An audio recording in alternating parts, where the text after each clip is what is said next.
So when we're computing composite areas, there is a general rule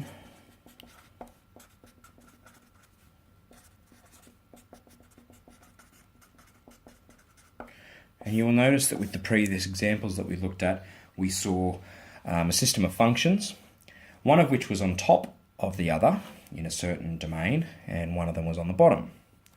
So what we can do is, if we were to think about this graphically, is if in between the interval a and b we have some function like this and some function like that.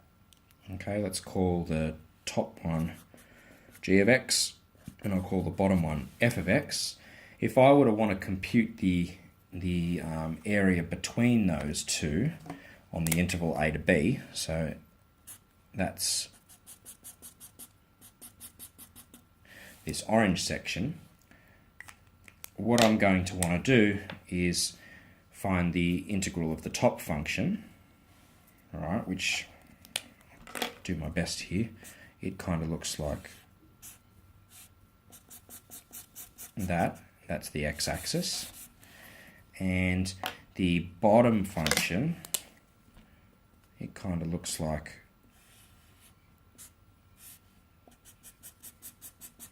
that, and that's the x-axis. And do the subtraction, and what that's going to leave me with is that sort of in-between section, that orange bit up in the top part. So we can describe both of those by integrals.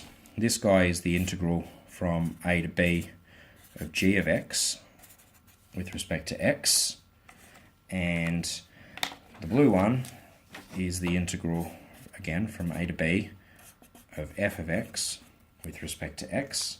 Notice again that g of x is the function that's on top, and f of x is the function that's on the bottom. And if I subtract those, you're going to get your area that you want.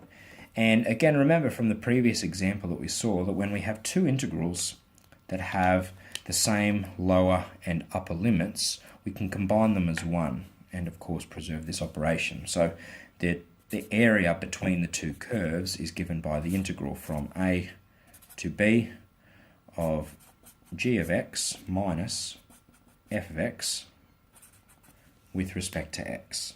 All right? That formula is going to work every single time, provided that within the interval a to b, g of x is on top of the function f of x. So you'll often hear me refer to these as the top function and the bottom function on that interval a to b.